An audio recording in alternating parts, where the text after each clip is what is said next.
Eyeafrica TV jotaay sunu réew ay bés bu nekk lañ ci ànd ak yéen alarba saa yu waxtu bi jotee tey ñamaan mbégte kontante ñaar fukki fan ak ñenent ci weeru wala mën a nekkee ci biir réew mi yéen ñi safoo kër gi taamu jotaay ji dinu bàyyi xel ñu ngi leen nuyu di leen ndokkele di leen ñaanal te di ko sàkku ci yéen saa su nekk ci li gën a fës ci sunu kaddu jiital ci Eyeafrica TV WhatsApp group góor jigéen mag ak ndaw teg ko ci loxol icon ak mboolem ku fa nekkee ñu ngi leen nuyu di leen ndokkele ñaanal leen di ko sàkku ci yéen ñuy njaboot si Sawanekunda famille góor jigéen mag ak ndaw soppee maam jibi WhatsApp group delloo leen jukkal ñaanal leen di ko sàkku ci ñoom saa su nekk suñu jotaayu tey waxtaan bu am solo lañ na ma séq ak ndaw yu nga xam ne kilifa lañ ci biir réew mi commencé ko ci ki nga xam ne moom moo nekk Minister of Local Government Lands Religion and Integration ci biir li nga xam ne moom moo nekk réew mi Honorable Abba Sanyang noonu tamit ci ki nga xam ne moom moo nekk Permanent Secretary kooku di Mr Sanyang di Buuba moom tam réew mi xàmmee nañu ko waaye xam ngeen ne Mr Bojang la ñuy àndal ci jotaay ji ci li gën a fës ci suñu waxtaanu tey dinañ ko tënk ci lépp lu jëm ci way forward développement réew mi buñ koy waxtaanee bokk na ci ñu ngi jógee ci election cycle yu am solo bi ci mujj nag local election ci wàllu li nga xam ne mooy council yi buñ ne council seen diggante ak li nga xam ne mooy central government ministry bi ñoom ñoo ko amee tey dinañ waxtaanee lépp lu jëm ci développement bu nu mel ci suñu jotaay monsieur Sanyang honorable maa ngi lay nuyu di la bàyyi nga nuyoo muy mbégte kontaan ci ñin nga nangul ñi wuyu si bi ñëw ñi war a waxtaanee réew mi ak tolluwaayam as the Minister of Local Government and Lands. Invitation bi maa ngi nuyu askan bi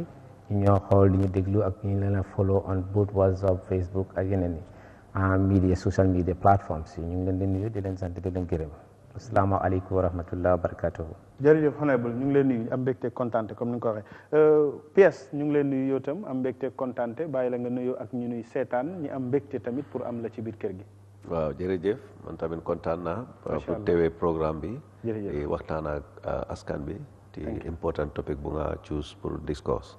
waaw jërëjëf asalaamaaleykum mbooloo. waaleykum salaam monsieur Bojang maa ngi leen nuyu di la ziar noo def. jërëjëf maa ngi leen nuyu ñëpp Gambians here and abroad ak ñuy seetaan on all the platforms and dinaa thank you to the minister Honorable Sanyang and the PS for coming and then doing their work and then to share the same platform is nice. To talk to Gambians is nice because that is the only solution.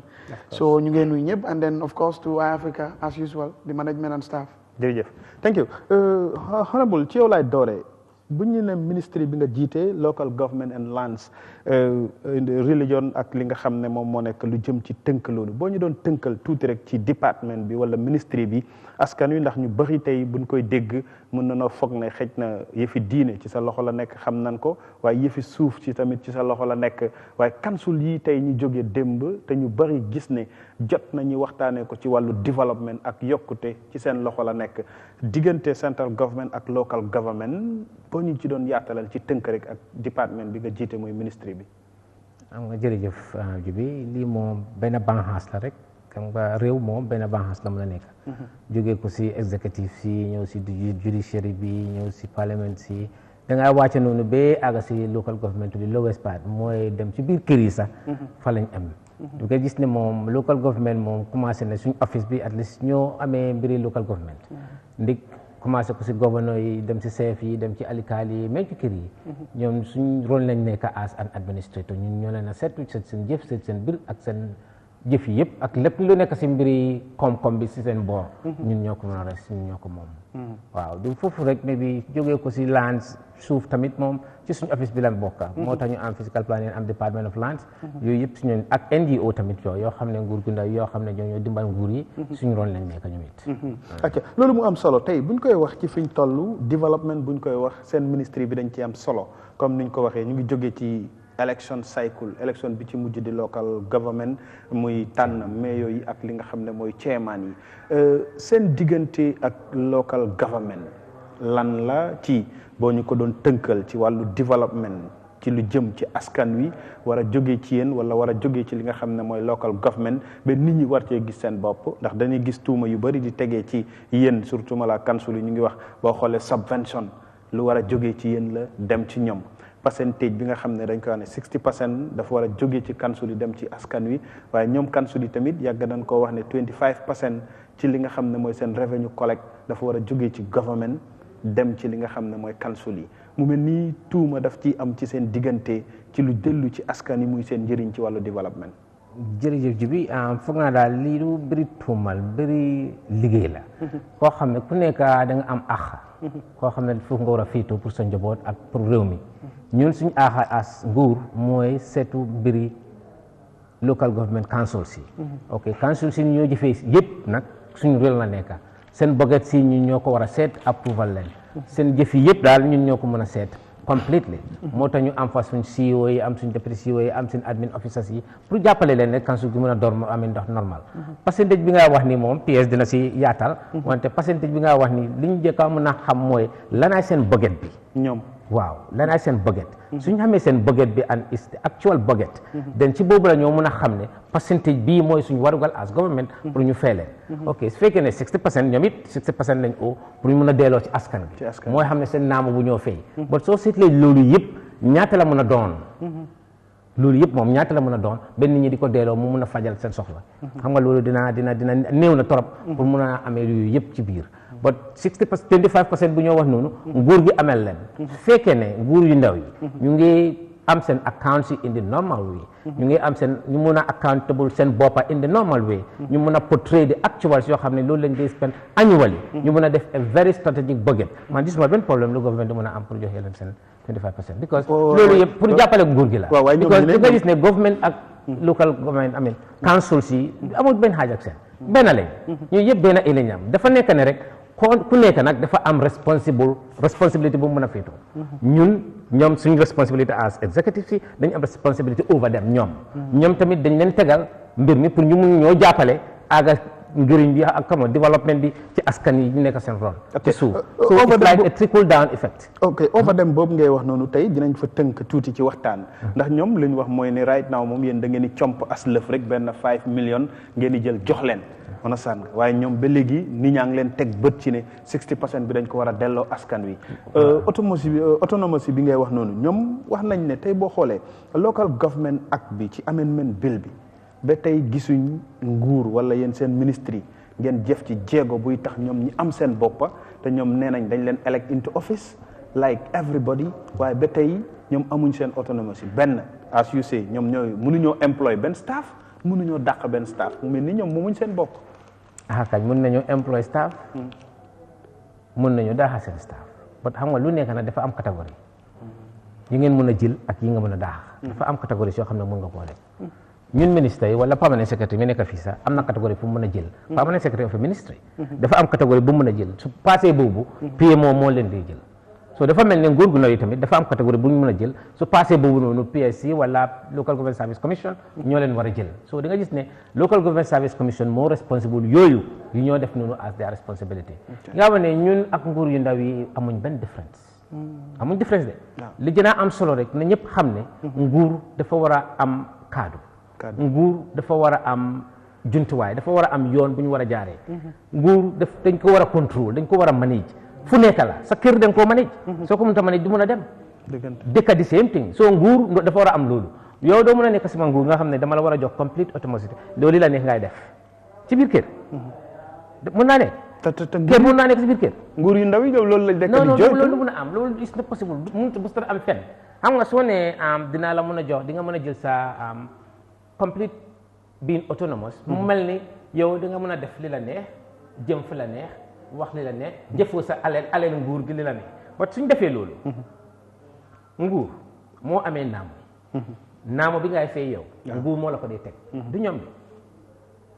nekku ne ñoo la ko mën a teg de nguur gi ñoo la ko mën a teg ñoom dañoo def seen proposal ñun ñu approuve ko ñu mun a am mooy duty ak everything duty si understand yow sooy fay loolu man ma teg la kàddu ne da nga ko war a fay ci loi bi yow nga koo fay ci ñoom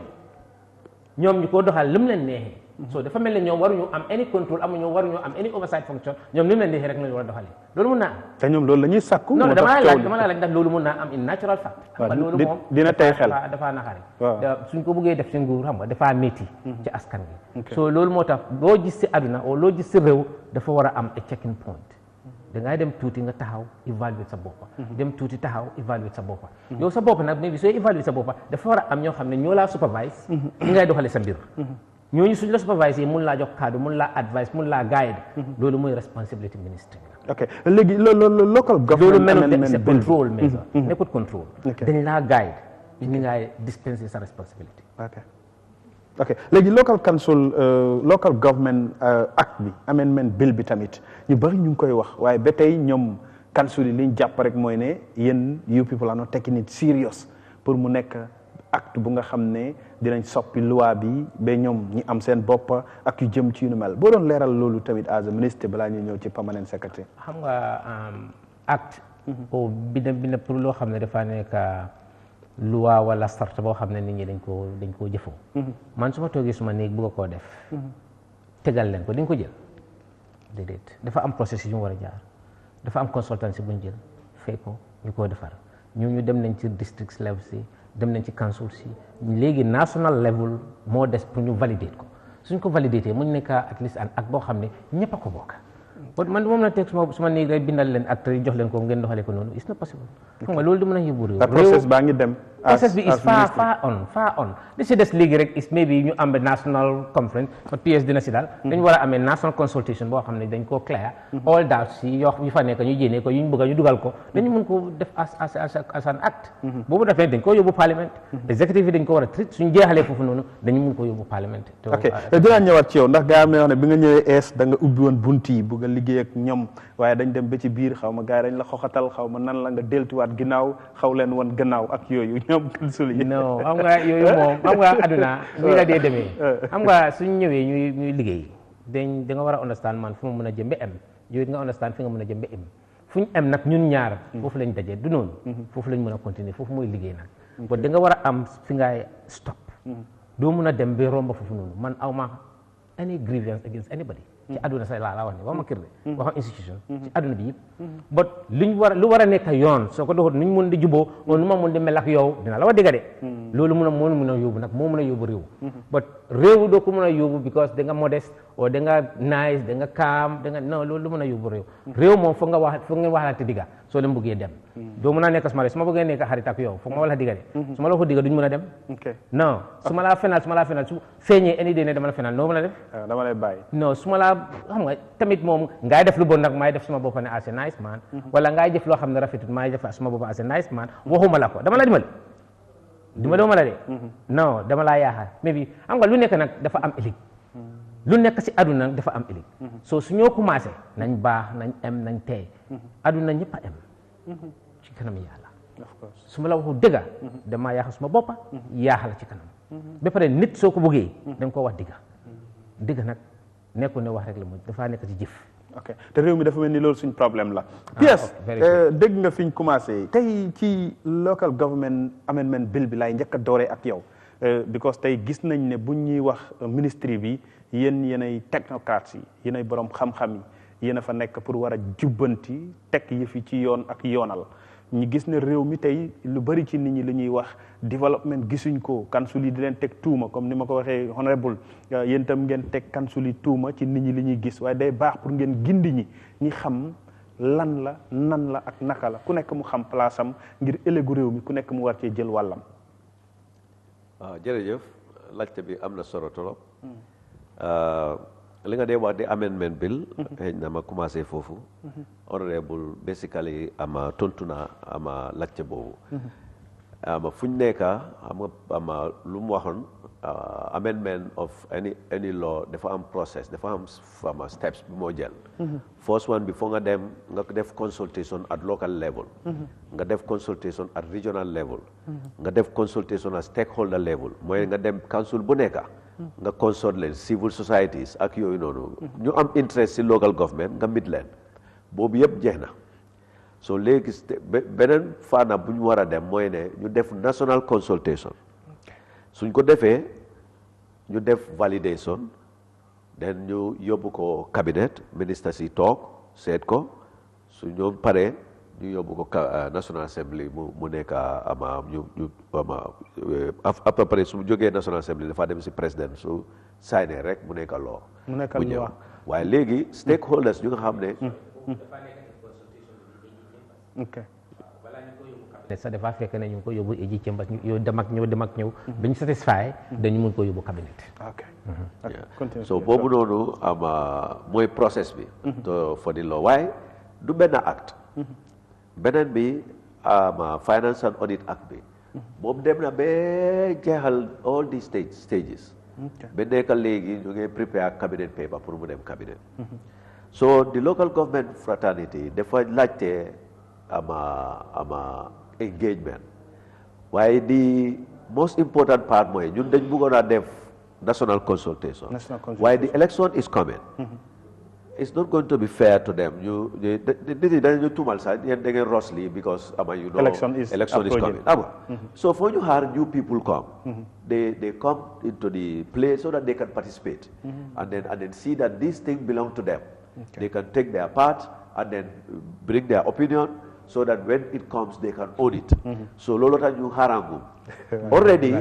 government allocate nañ fund pour ñu def the national consultation waaye ñun ñoo ko taxawal ñu ne nañ xaar ba ñu council come into being so ñu mun a def loolu su ko defee ñoom ñu ngi busy in campaign and lot of people are busy in other things suñ ko gaawal def ko rek di dañu wax ne maybe dañ am ulterior motive waaye da nga laajte woon da nga laal woon affaire autonomie nit ñu bari dañ dee confuse loo this word autonomy. See, constitution it indicates that the local government authorities shall have high degree of local autonomy. High degree. That word local is what people don't catch up. Okay. Seen autonomie si ñoom ci askan wi la waaye def ñoom ci nguur. loolu lu moo biit mooy yow sa activity doo mën a jógee KMC nga dem def activity in Banjul. Then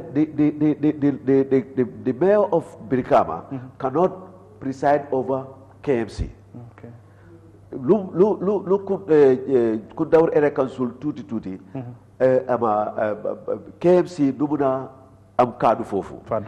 They have local autonomy and financial autonomy. Financial autonomy loolu lu mu wone mooy si resources bi nga am within let's say Brikama doo dem nga def project in KMC. It has to be within Brikama unless there is let's say disaster bu nga xam ne you are intervening to support those kind of situations. Lolu is very important for people to understand. Foofu PS ñu bari dañ fa am jaaxle te ñi jaaxal nit ñi tamit est-ce que du tey njaboot gi nga xam ne yéen a leen élif muy council si benn mayor yi chairman yi because ok ñoom li ñuy wax mooy ne ñoom dañ war a am seen autonomous bi ñu war a am mooy ne suñ amee project ñoom mënuñoo def benn project yéen ci seen ginnaaw ñoom mënuñoo def dara te yéen àndu leen ci ñoom mënuñoo def dara te yéen amu leen ci kaddu. loolu ñi gëmloo askan wi benn nit ñi di wax ne ok kon ñoom dañ leen war a jox seen autonomie si ñi amal seen bopp seen independent lépp luñ bëgg a def te muy interest askan wi ñi def ko askan wi gis ci seen bopp. loolu is important. waaye leneen laa mën a wax foofu. gis nga ku amul any ulterior motive pour def développement. pour yóbbu sa plan nit seet ko approve ko nga def ko loolu warta nekk problème si yow. nguur bi dañ ko divide government si boppam dañ ko divide into 3 portions nga am executive nga am judiciary nga am legislation façon yooyu noonu dañ am checks and government lu mu yàkkamte foofu mu dem national assembly mu xaar leen su bugg a def affaire aate nguur du wax ne buuba dafa def wrong dama ko yóbbu prison du ko na def foofu mu yóbbu through judicial process ñoom ñu lu nguur bi bugg a am nit free or nit tëj du ko mën a def foo mu dem through that process ñoom they are independent loolu da nga am 3 arms of government waaye soo ñëwee also into councils let's remember ñan la council di nekk di benefit du Gambians la of course central government bi ñan la ñoo benefit askan bi la all interventions are going to one pot su coordination amut ban council moo war a ama yor acte bi pour wax keneen ki yow li nga def demut ak acte bi kan moo def loolu. waaye ñoom li ñuy wax mooy ne act bi is just a rule and regulation constitution moo ëpp doole moo nekk di superior power of this country te boo demee ci constitution bi daf leen jox ñoom seen autonomie si ñoom council yu bëri loolu lañ nekk di coow di ko gëmloo askan wi foofu tam boo ñu fay gindi ci fi nga waxee nii because ñoom ñu ne yéen act bi ngeen di use act bi moo taxoon sax ngeen doon indi li nga xam ne mooy interim committee waaye gis nga ñoom local council biñ demee ci yoon dafa dàqalu loolu ba tey loolu amatu fi. waaw waaye loolu dafa isi problème bi interim committee bi dem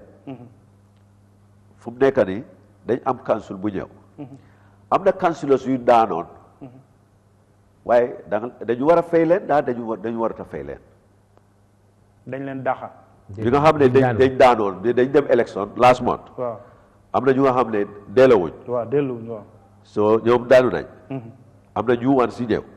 so léegi that month dañ leen war a fay daan waruñu leen fay mooy April buñ ñàkk élection waaw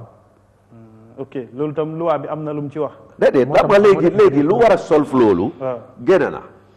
so léegi boobu dafa isi beneen situation parce que kooku noonu amul moomu deful swearing in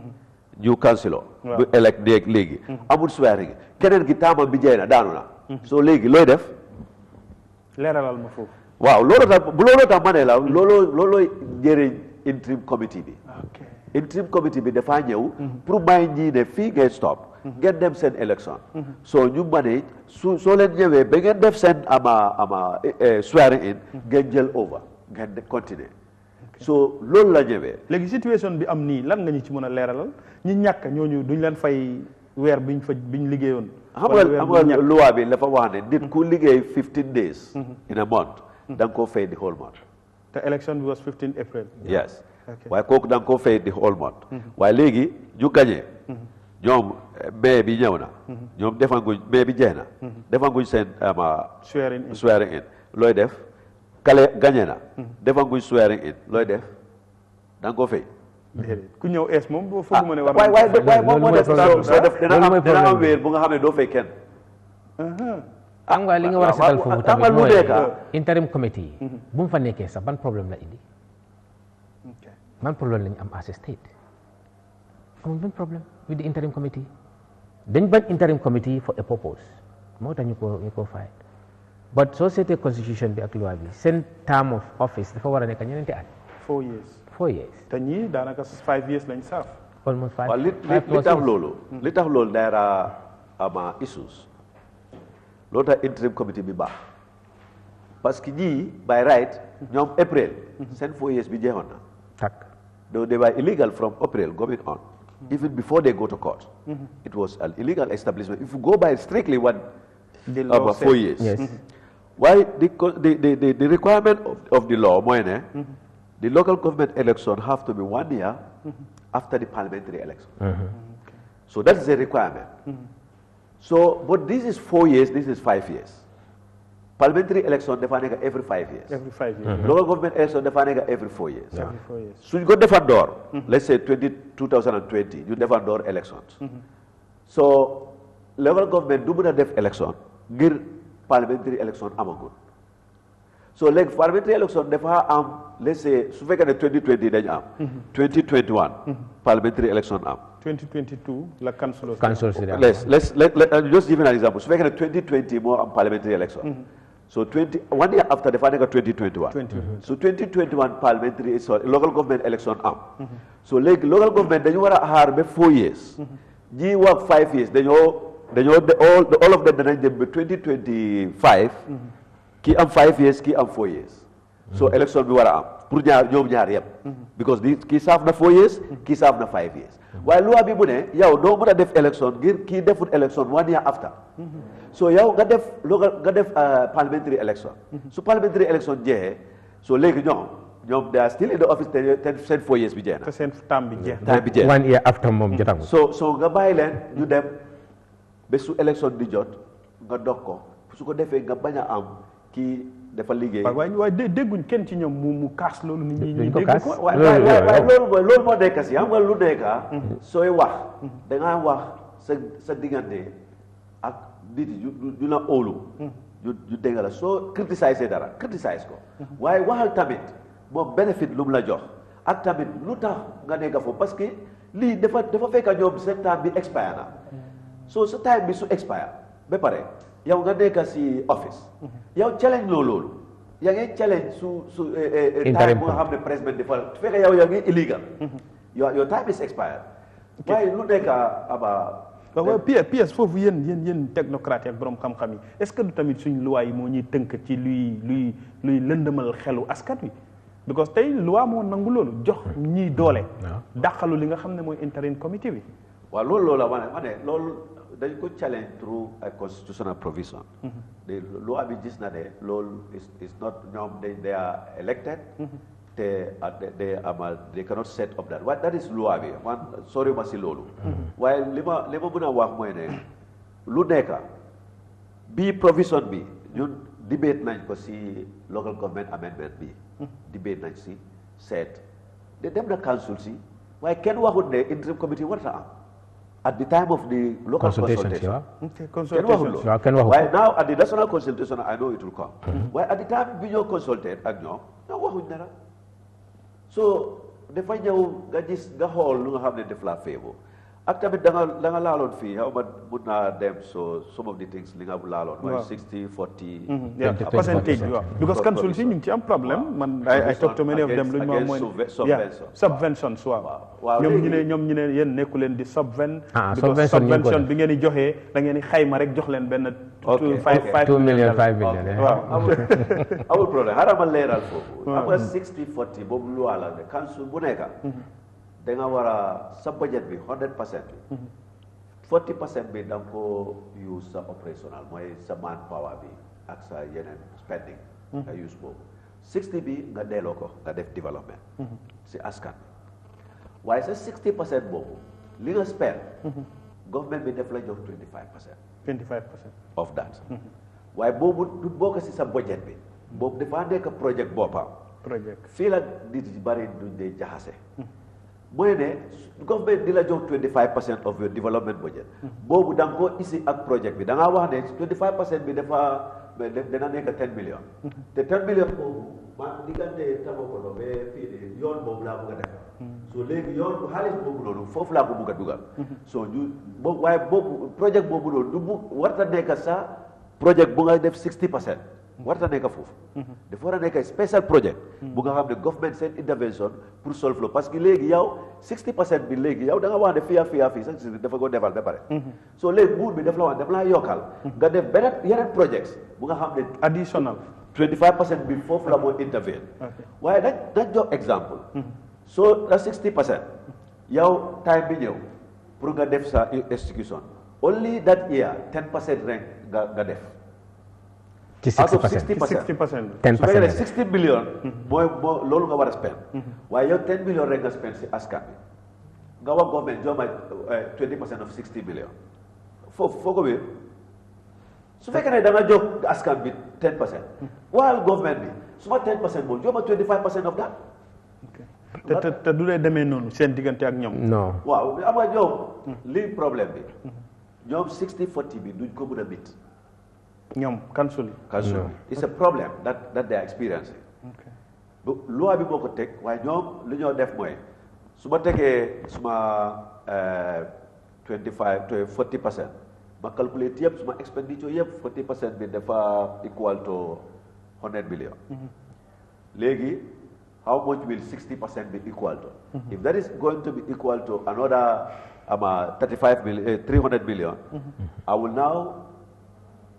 dem pour ma ut projects yi ma ne dama def lii dama bil fii ma cost bi 1 million 100 million 20 million ba ma am suma 300 million waaye those projects are not necessarily that I'm going to execute waaye dama bëgg a fulfill 40-60 waaye askan bi mu ngi déglu ñoom they have right to go to their budgets and ask the councils yow suñ gox yi nga ne da ngaa def lii lu tax def loo ko duñ ko mën a fulfill ok léegi askan wi tamit ndax am nañ doole bi buñ demee ba gis ne tey council yi defaluñ leen liñ leen war a defal lan mooy doole askan wi ci loolu mën nañoo dem laajte they have a right pour ñu oo leen ñu toog ñu laaj leen ñu explainal leen.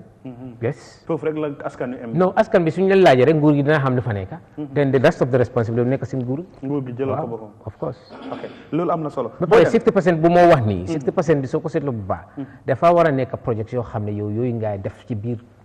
tunda bi nga nekk.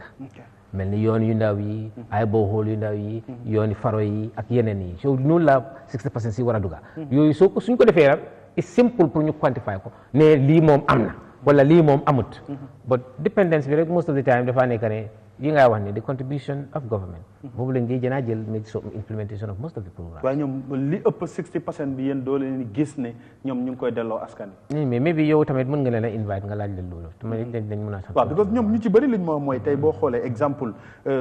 boo xoolee fu mel ni KM li muy collecte ci revenue bu fekkonte ne 60% bi nga xam ne mu ngi koy def bu ko defee 25% bi bu fekkoon government daf ko koy delloo ci percentage bu nekk mun na ci am around 50 million bu nga xam ne moom war na koo jotaat ci li muy dugal ci askan wi waaye li ci ëpp yéen da ngeen di jël benn 5 million rek jox leen ko jàpp seen jàmbur. xam nga loolu dafa naxare pour ñu wax ci ndiglaan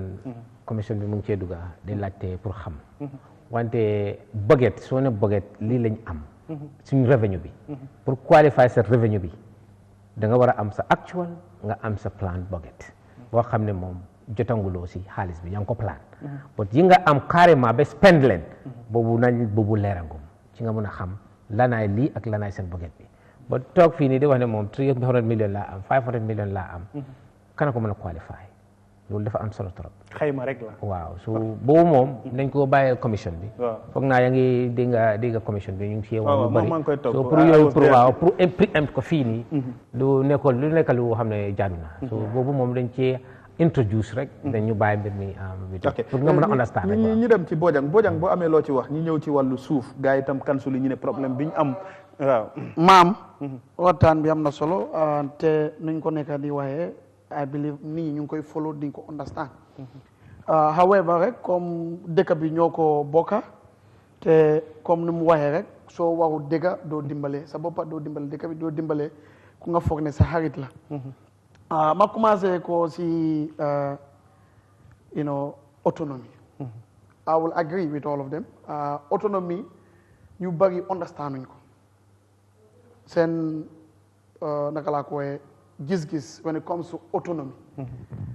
Man, I think autonomy is not the issue. The issue is coordination and engagement. And autonomy and independence to benn. Independence is a higher degree of self-whatever than autonomy. Self-governance, self-controlling or whatever.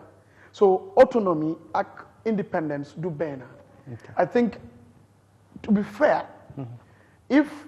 as the councils, most of them are pushing, or most of them are saying, we need more, autonomy, more this, more that. Because the examples. I think that is not fair. The examples that they're giving more so xolé mayo yi nekkon jamono PPP ñom dañ amone autonomie bobu non amone independence yi lepp luñ bëgg def dañ koy def waye Jammeh ñom bimu ñëwé ñi gis né loi yu ci bari mo koy soppi di use local government act bi as a tool ba tay ñi bi ñëwé tamit government yi baro jël lool as advantage mu continuer soppi dara ci loi yi ñom lool lañuy wax as councils.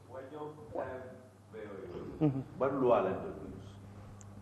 ñu laaj ñoom ban loi lañ doon use. 1997 constitution la yow ba tey 97. of course. waaw ban loi ana ñoom dañoo jes rek rule the country day amul loi ban law ban acte laaj leen. Okay. You see, ma'am, I think autonomy bu ñi nekk di latte is more or less independence, and that's not possible.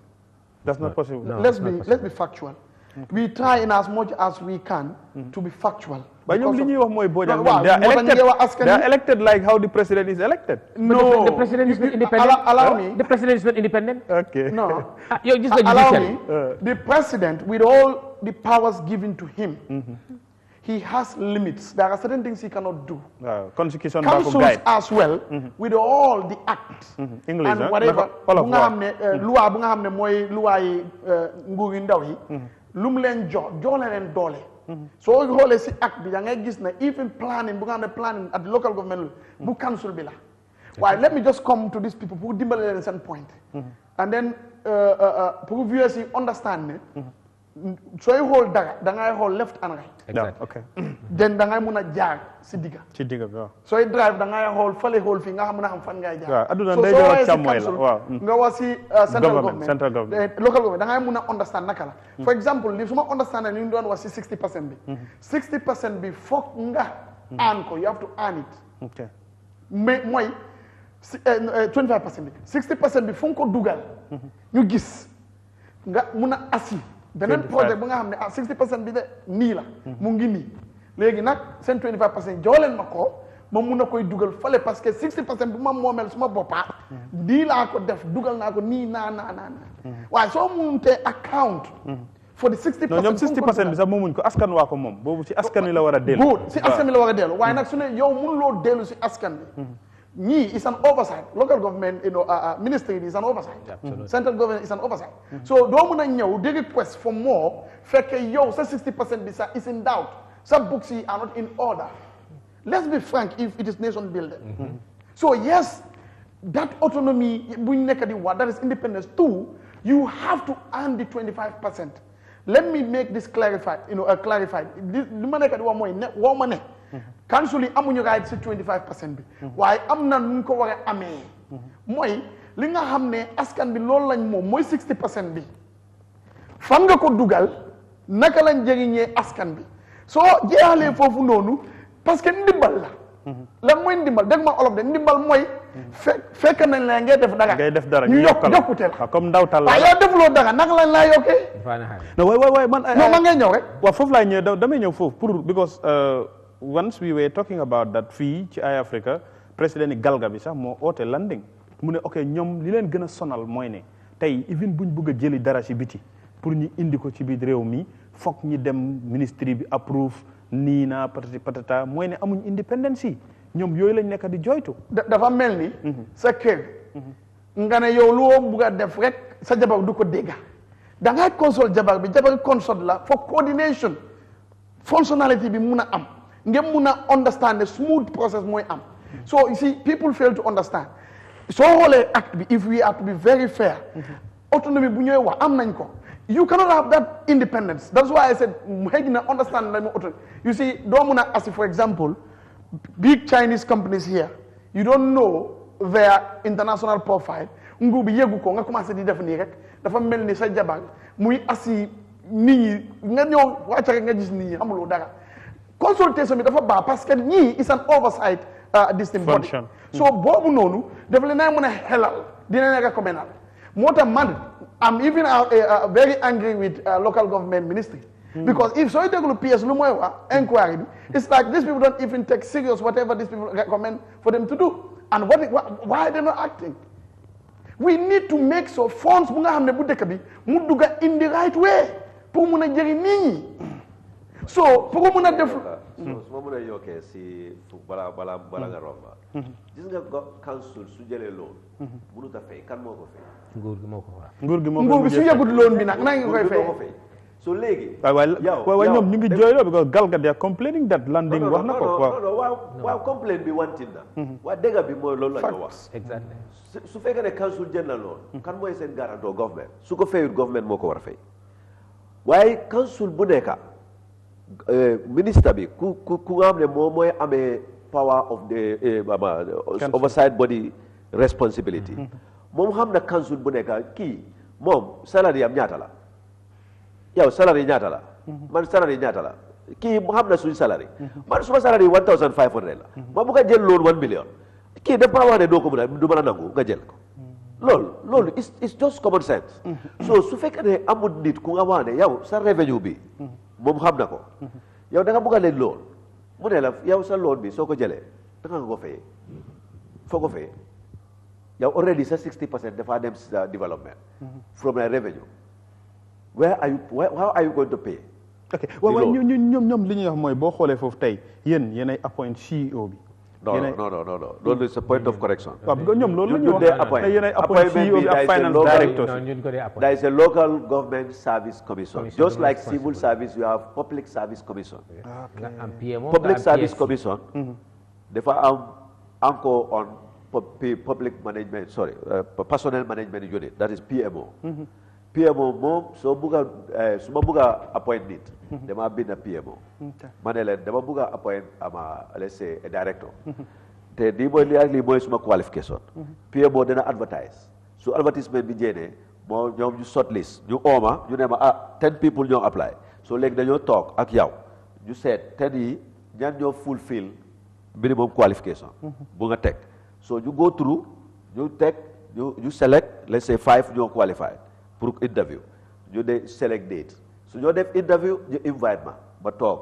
ma déglu waaye awma benn voting power PSC ñoom dañ ko forward to PSC that's Public Service Commission man damaa toog foofu pour guide leen as far as our laws are concerned dañ la dee may either 1 or 2 questions nga laajte waaye they score your questions you don't score yow da nga laajte ñoom sa question bi su fekkee ne kii tontu na tontuwul da nga su question bu nga laajte da nga leen jox answer bi nga wale suma question bi lii la expect from an answer so ku nga laajte su fekkee ne dafa tombé ak sa answer ñu maak ko su fekkee ne tombé wut ñoom dinañ ko maak waaye suñ paree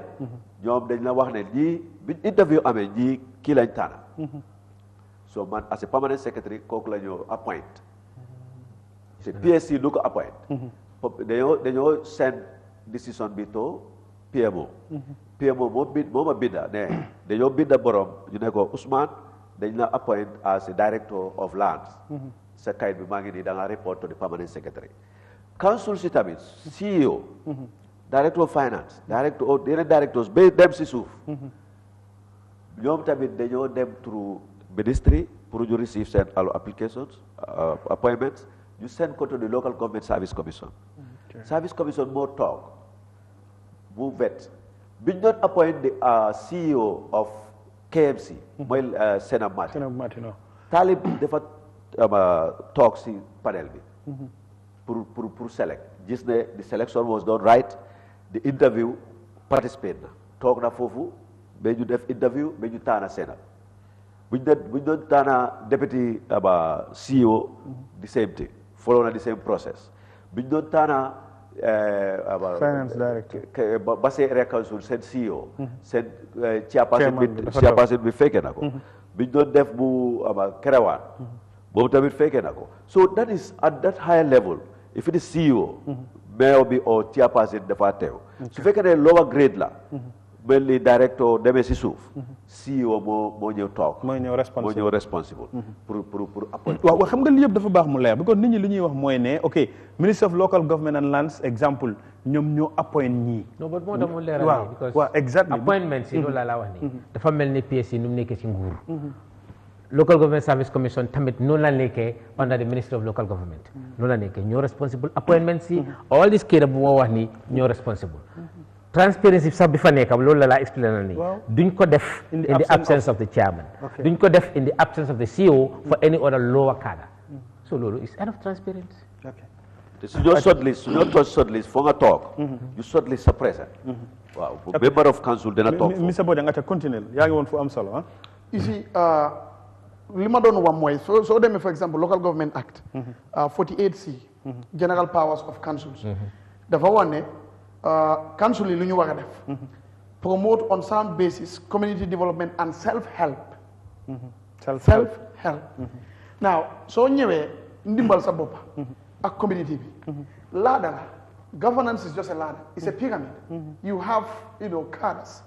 different levels ak level bu nekk ak lu mu responsible step by step léegi nag caméraman bi su buggee def yow sa rôle maam du mun a dem du juboo ak yow so ku nekk da ngay mun a am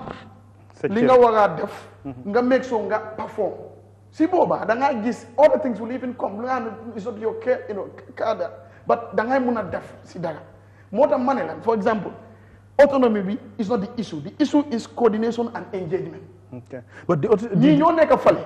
soo solee dara war nga mun a wax ak ñoom tamit mun a wax ak yow ngeen mun a xool because all of you have a common element and the common element is interest of the public but you cannot do that let's assume the role of a housewife and a husband you as housewife da ngaa def li la neex rek sa jëkkër munu ci dara si bëgguloo latte sa jëkkër for example wala bëgguloo toog ak moom so su latte lu tax nga def ni wooloo ma ko nga ne ma yow bëgguloo ma independent man xanaa man jaam laa that is wrong. li ma bëgg a understand problème boobu la ñuy face right now. ci biir réew mi no let's be frank. You know lu mun a am mooy. there has to be that coordination. there has to be that engagement. mutual respect. ku nekk seen liggéey lu mu you know latte nga def loolu noonu. waaye nag man dama am problème. mooy ban the problem is kii wax na ko fii ne the public has right. pour mun a latte council 60% bi fan la dem. fan la dugga waaw. fan la dugga. they have the right. but the problem is human capital development. da ngay dem suma dëkk for example it's not a real case it's an example. nga am VDC Kiaman ku nga xam ne sax xamut lan mooy fonctionnel. exactly. waaye da ngay dem for example ministry or certain government departments annually dañ dee am training a kind of a CPD continuous professional development. But our VDCs are having that, and what is the minister doing about that? What is government doing about it? Our other local authorities nga xam ne act bi moo leen create pour mun a dimbale nguur bi si liggéey bi waaye li nga xamul noo koy laajte am na VDC KMN ak ñun nga xam ne sax xamuñu council naka la mooy doxee ak seen wareef ak lan lañ mun a def fan lañ mun a foga mun a def dara. waaw askan wu bari léegi lañ gindeeku sax ci ne 60% bi dafa war a dellu ci ñoom. non kii lu moo wax nii waaye lu jëlal foofu gis nga VDC ci roni council si leen mën a nekk council si dañ leen war a support to maximize seen potential si but ñun dañ am an office community development si suñu rôle la nekk community development ñoo responsible training VDC si across the board across the whole country ba pare ñu ngi koo def very effectively suñu la waxee the percentage or the number buñ train about last year rek is over 70 or 80 VDCs across the country about 300 so ba pare di nga gis ne boobu mu ngi increase annually so di nga gis ne and loolu duñ ko def in isolation dañ koo def in tandem ak council si council yi ngeen consult waaw because community development xam nañ ne council si roni mais diggat VDC si roni council so ñoom duñ mun a tub dem straight to VDC si di wax ak ñoom o di ci fa ñoom ñu isolate council si duñ ko def so it means even ñooñu sax su ne independence bu nekkal wa ñoo tamit independent exactly so système moo ko nekk li ma bëgg a quote as an exemple fii nii rek mooy yow nga ne interview xaw ma galga nga amoon fii and then ñu ne su fekkee ne dañ bëgg a something from abroad foog ñu dem ministry bi sa ñu dem ni fine loolu nekkul problème ma laaj la leen su fekkee ne ñu ngi import ay train lañu war a import ci Gambia foog ñu am duty waiver naka la ñoo amee duty waiver ñoom dañoo dem straight to minister of finance defal loolu mais comme li leen daloon ak KMC rek ci trucks yi foog naa ne after bu trucks yi ñëwee mujj nañ request duty waiver ak yooyu nu mu demee woon waaw loolu yëpp dafa indi ay problème parce que fekkee ne ñu ngi toppa méthodiquement lu ñu mën a def rek ñu ngi jokkalante di continuer noonu foog ne problème dina am du am jokko bi ñàkk diggante local government ak central government foofu mooy problème bi gën a mag tey ci biir réew mi te ñu jàpp ne bu ñu war a dund développement foog ñaari nguur yi dañu war a liggéey nguur gu mag gi ak nguur gu ndaw gi nguur gu ndaw gi dem bay gëm ne tey boo xoolee ci loi li mu wane mooy nguur gu ndaw gi moo war a élif comme ni ko PS waxee lépp lu jëm ci li nga xam ne moom moo nekk tund bi ak gox bi ku mel ni yow yaa na exemple nekkoon nga gouverneur boo demee ci council yi ci dale ko Brikama ba ci fële dañu am ay gouverneur yooyu ñoo fa nekkal nguur léegi ñoom tam ñi fal leen pour ñu nekkal fa nguur ñoom tam ñu ngi xel dafa jaxasoo ci loolu wala askan wi lañ nekk di jaxasee boo may leeralal foofu tam exemple ñoom li ñu wax mooy chairman yi they are elected day pour ñu saaf seen community yi nguur ñëwaat appoint lu mel ni gouverneur comme président Barrow nu mu waxee ne KMC Banjul daf fiy create li nga xam ne mooy gouverneur ñoom council yi dañ ne loolu yëpp daf leen jaaxal te tey ñoom lañ fal pour ñoom ñu war a élire yi nga xam ne ñoo nekk ci gox yi ñu jiite. balaa ministre bi ñu xaaral ma laal fi tuuti. waaw nga gindi ñi ci loolu waaw. waaw am nga decentralisation loolu la ñoo yaan fo. ñun yëpp ñu ngi yaan fo decentralisation decentralisation li ñoo opt for this country is devolutional. Council is a development arm of government. Government dafa am ñaari loxo. Development arm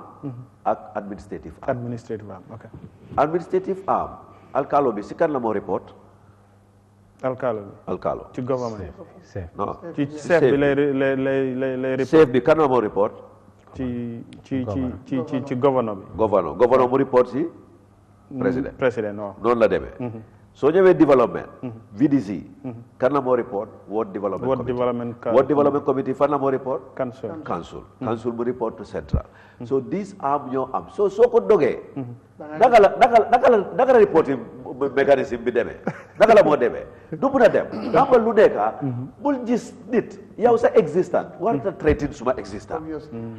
su fekkee ne yow yaa ngi def sa liggéey lu nga war a def man ma ngi def suma liggéey lu ma war a def yow sa existence war na traité suma existence na ma def soo amee fu nga am ma am fu ma am jeex na noonu laa ubbee suma waxtaan bi ma ne la ñun yëpp dafa war a am fu ñu war a am ku ne mu xam luy ku nekk nga xam sa kër nga xam fi nga war a am suñ defee loolu rek ñëpp futteeku nag liggéey réew bi dina dem ci kanam bot su ma ñëwee bi sa boor rek ma futteeku sànni sa biir rek dem ci other side bi lan laay ut conflict pare loolu su amee wax yi sew yi fii nii bañ naante nii loolu yëpp dafa tardé lu réew in terms of development li nga wax nii lanay problème su fekkee ne gouverneur bi mu ngi CRR chairman bi mu ngi CRR lanay problème ban problème la ñu am ku nekk dafa am administrative of course ku nekk dafa am liggéeyam governor is representing the president in that region KM can I representative of the president ki mun a divulge the responsibility of government in the communities kan la amut war naa am wala warta am nguur war naa am ku ko fi teewal foog nga jeex na boobu tantu nga mbir mi loolu mooy laajte bi ok léegi boo nga daaneel ma ñëw ci beneen bu nga xam ne ñoom jooytul nañ ma ko mooy ne tey boo xoolee ñoom ba tey seen ñàkk autonomie bi ñuy wax mooy exemple tey boo demee Brikama Area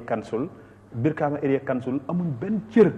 ci sax suuf si nga xam ne moom foofu la seen office nekk KMC amuñ benn cër ci suuf bi nga xam ne foofu la seen office sax nekk commencé ko lépp luñ bëgg a def ci développement ci council bi foog ñi dem ci yéen foog ñi dem ci nguur mun a def développement loolu tam ñu ne ñoom daf leen jaaxal as councils exemple KMC seen office seen boppa ñoom amuñ fa kaddu yéen a fay am nañ fa kaddu de am nañ fa kaddu non waaye ñu ne kayit sax ñoom mënuñoo wane kayit buy wane ne council ñoo moom lii office seen office la déedéet waxuñu la loolu déedéet loolu wax ñoom ñoo toppatoowul seen kayit daa ñoom dañ leen non même ça du loolu sax exemple lañ jël KMC as an exemple fu ñëw Africell Park bi ñu ne ko defa KMC bi nekk boori Talinding ak Latrikunda park boobu naka la tudda buffer zone bi ñu ne ko res many of that type football field si ak yu bëri ñu ne ko moom xam nga li problème bi authority dafa am solo torop nit warut a toog boo da nga foog ne yow waruloo am any supervisor o ku la mën a jox authority ku lay élif non ku dem toxlu foofu noonu rek you start having problems loolu moom àdduna sax noonu la mel understand mënuma laa kuutal story bi from the Quran but su ma ko defee tamit dañ ko gisee leneen wante nañ am fii rek autorité dafa am solo torop nekkul autorité du cadre boo xam ne dafa dictate déedéet dafa supervise dafa coordonate dafa monitor dafa advise understand nga ñëpp mën a dem normal but soo bañee loolu yëpp loo bëgga dina yéemu aca Bojang because foofu tey moom kay jël ngeen suma time bi yëpp time bi xaajagut they are making very powerful clarifications and that's good for the public because these are things you nga xam ne obviously so now we're getting two-sided story and then judgment is going to be easier okay gis nga you have man doon follow programme am si commission bi su ma ko jotee right there are certain waaye xam nga soo wax ci commission bi maa ngi wax ak Dabo Dimanche mu ne Sanyang politicians yi ñoo ko nekk di use commission bi gars yi dañ ko war a tas PS Dabo tool bi Dabo mu ne politicians yi ñoo ko nekk di use commission bi la Dabo mu ne PS politicians yi ñoo ko nekk di use commission bi dañ ko war a tas no gis nga man am the minister for local government and land state. You are the politician example. Yes, I am man mom. There is no mixture in that one. Man naturally, then everybody says that. That I'm a politician. Me, I'm not lulu. The people make halal. He knows that one. But Munala one of the best technocrats in this country is this man. You're supposed to follow on I was there the commission. The opening when he was starting. I was. Idea see yep you know what. Halatam na wala tumubilan. You know what yep is in the books. You know what yep is in administrations. You know what yep is the development of the country. It's the progress of the country. So Kiwan Lulu is a politician. Then who is not a politician? Tell me anybody you think is not a politician. Munga quote anybody because you're a politician. Everybody in a country is a politician. Yeah, because you must politicize the development of the country. Exactly. Sa perspective, right? That's what you say. It's not at your advantage. You think him as a politically biased person. But man, I can vote na mom. He's one of the most modest, seasoned technocrats in this country today. One of the most. Okay. However, he's the best all over the country. Yeah. But mun not recommend anywhere. He's one of the best seasoned technocrat. Lolu mom mun na ko ofu neka. Thank you. Jërëjëf kon loolu dégg nga moom tontu na loolu because Dabo moom loolu la mu wax. No, man fine, that's his opinion. Loolu amuñ jot ban problème because kii sax moo wax ci loolu moo tax moo wax ko ne ok ñun xam nañ ne commission bi mu ngi def li mu war a def ñun ñëpp ñu ngi koy topp waaye as you say li tax ñi ciy wax mooy ne ok wax na ko on record ne politicians yi ñu ngi lay use ok this platform tey dañuy waxtaan development waaye xam nañ ne politique mënu cee génn example a state minister is a political appointee and all what we are talking about council yi li tax ñi elect leen dañ dem ci politique ñi appoint leen ñi war a saaf askan wi waaye we are more interested about development than nekk fi ci waxi politique boo jàng nga continuer balaa Sanyang di ñëw xëy na moom tam bëgg na cee leeral waaw you know soo xoolee local government act bi it's a beautiful document you know, if you hold it, look at it fairly, it's a very beautiful document. Yeah. Okay, why yena is kind of man mako hamut wala gisumako. There are a lot of committees nga hamne local government daf len wax. But it's like man personally I have not seen them. Okay. And one of the committees, which committees are those? I have a vested interest in it. Let me put it that way. Is local natural resource committee. Committee bu yore walu natural resources. Wow, see council and so on. You see. Problem and he is a state lands minister. Problem am si dekk bi. Dinañ ci ñëw bo mo nek last topic. Okay, wow. So no problem, we'll come to that. But you see, the man follows program and I think suma ko dege right, there is something like issue with like of finance and other issues to establish some of these committees for muna run smoothly in the council. I think. Yeah. Man, suma don the chairman or somebody I will not be into autonomy. I will not be into clash with government. Yes, I have my political philosophies. I have my political, affiliations. Different manifest line, whatever. But when it comes to development, what you want to concentrate more on is how do we get the councils at full capacity to make sure how do we generate income, not only to expect the tax, the rates, and the 25%, but how do we also see how the VDCs can come together, you generate income to a certain degree. Even if in the form of pledge. For example, the entire phone, then VDC, you have a system through the help of the government and then of course the councils. You have annually the new hall entire phone you open pledge. Is at your own will. Man $10 at below la for development in phone. $20, $50. You coordinate it in a nice way. You muna generate income apart from tax rates and government. This is what I think after politics, councils and of course their authorities should be focused on instead of having class your defloli, lingamawara defloli. Yes, those things can come up. But a lot of new concentration on how do we increase resource mobilization channels?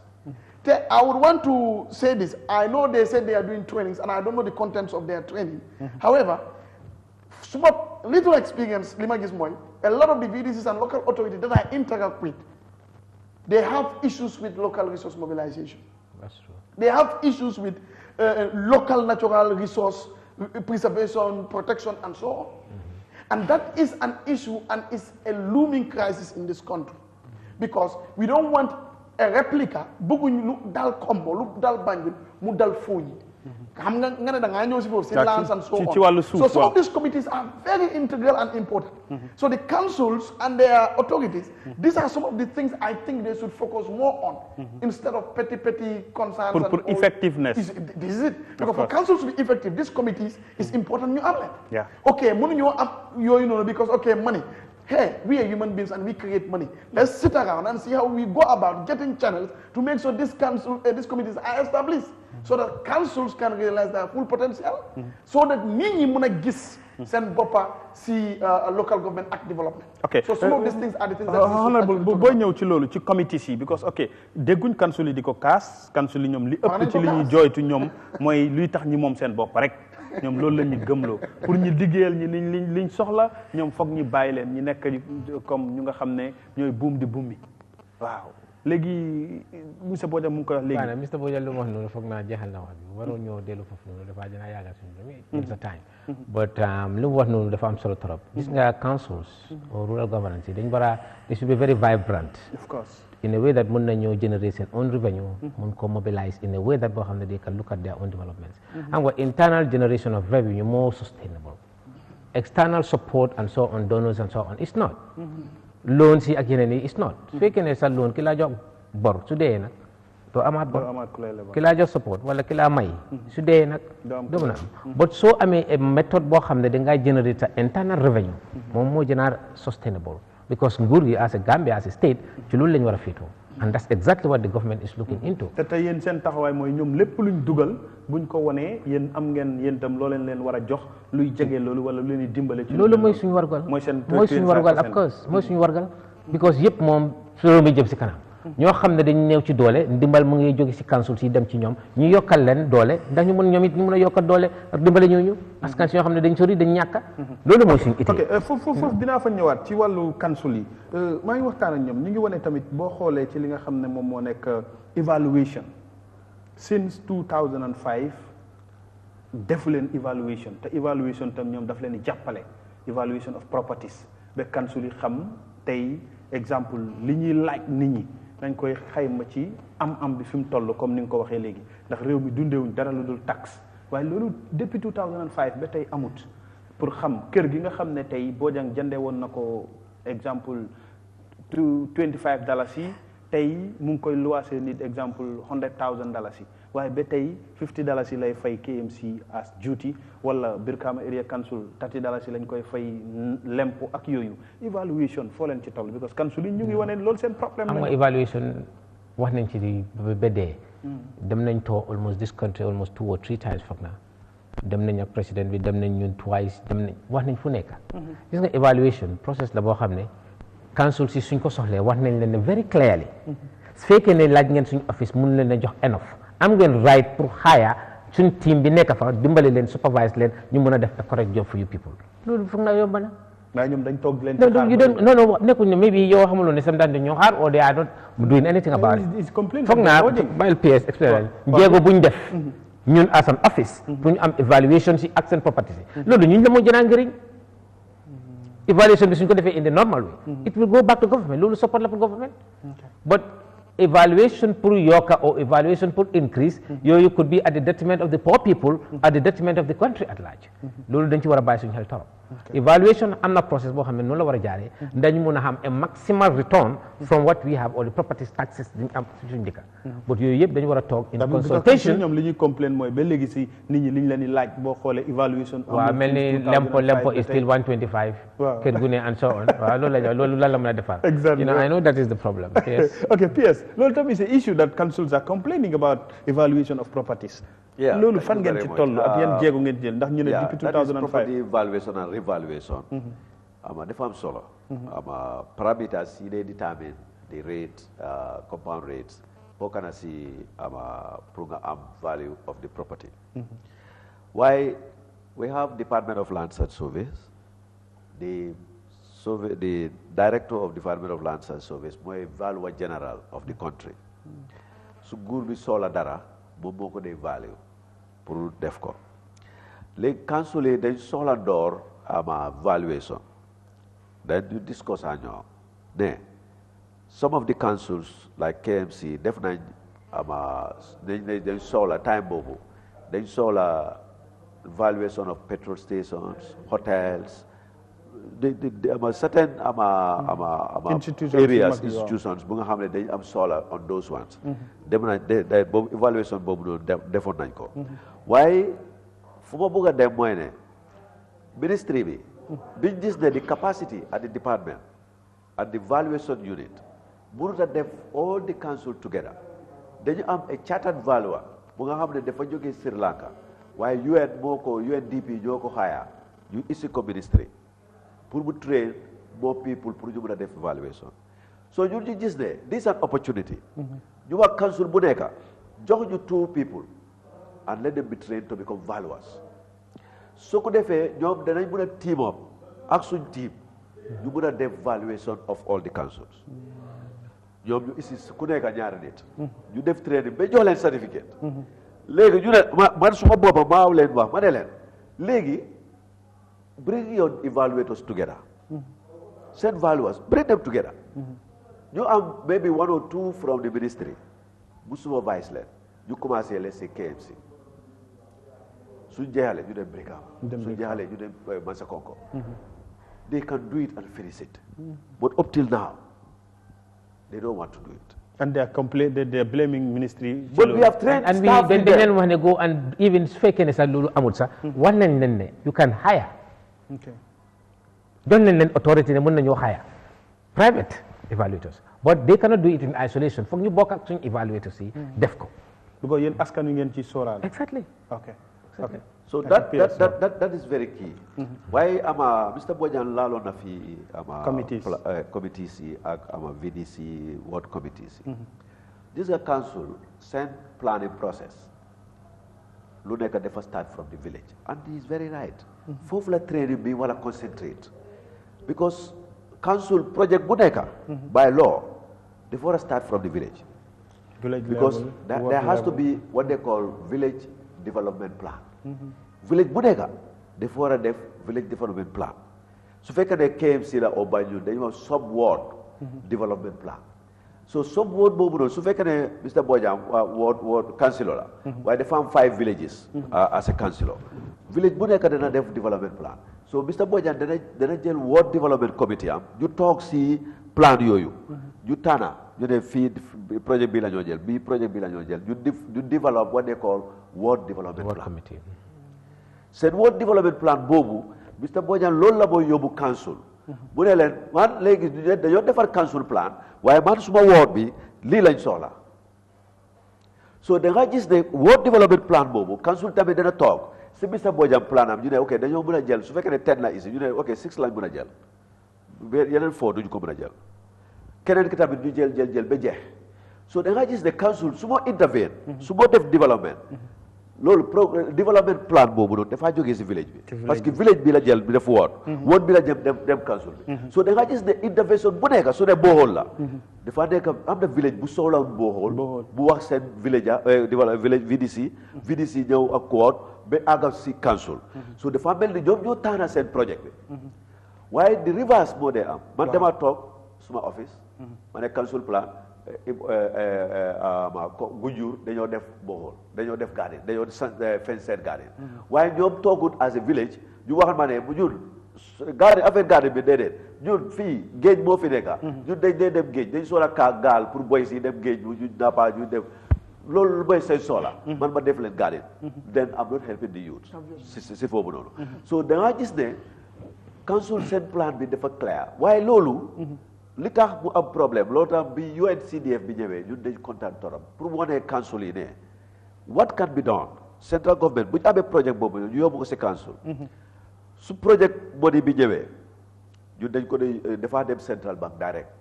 su demee central bank dañoo dem wax Mr. Bojang sa ward committee bi yaa ngi am sa ward committee yes ana seen account jox account bi ba central bank dafa transfer money to their account direct ndax fii ward si ñu ngi am account sax am na yoo xam ne waaw waaye développement du mën a am xam nga soo waaye décentralisation yow da ngay toog nguur bi jox ma waaye yow tamit su la joxee yow ku nga war a jox yow kooku taxawul foofu yow soo ko bàyyee dafa daanu yow dafa am lu war a nekk sa ron bu nga xam ne yow tamit da nga war a foofu nga war a paas su ko defee affaire bi mu smoothly land on the ground waaye léegi yow ya ngay wax jox ma ñu bàyyi affaire bi ñëw nga téye ko léegi yow ku ko war a téye si suuf defuloo joxuloo ko so dafa nekk problème so lu nekk foo ñu seet systématiquement man fu mu nekk nii foofu laa bëgg a ñu change discussion bi what do this new council what are we expecting from them what do they need to do waaw te yéen fu mu nekk nii they are elected waaw they come to power Mr. Bojang laaloon na bu 2 areas ya bu nga xam ne dafa important woon bu nekk ward bu nekk ward councilor bu nekk da nga war a try sa village development committee bi they are established waaw every village under you they have a VD functional VDC te nekkul ne functional VDC nga taana nit ñi déedéet foo nga def council nga wax leen ne suma VDC bu nekk dañu war a am meeting at least ma ngi leen saas every month dañu war a meet so seen transport reform bi council dafa war a def si budget bi VDC is a voluntary job. You cannot leave your family. You are also helping. You are also paying fare for yourself. So VD, for council def a budget for every VDC who support them. So ko defee ñoom ñu mën a def seen plans yi. So as of now, new councillors they know. So what is their task? Expectation. First, to the community, let them make sure they set up their village development committees. And that village development committees. But fofu nga hastin ne VDC dafa am term of office. Bu ñëw rek ne fek ne because té nga ñëw rek nga bëgg dissolve VDC it doesn't work like that. Da nga wara xam sen term of office fekk ne expire na or suñ amé a problem then you can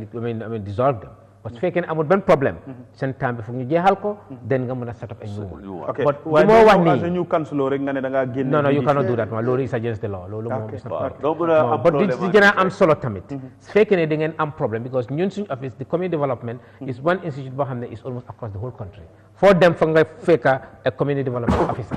ñu mun nañoo maximize ñooñu from their allocation pour ñu train seen VDC pour ñu mun a prepare out this village development plans. From there, you use the same community development officers to develop some ward development plans. Then you move forward some ward development plans to the council for funding. Okay, legi what are we expecting? Ndax gis nañ ne ñu mayo yi biñ winé ñom ñoo wax nañ ne paré nañ pour liggéey ak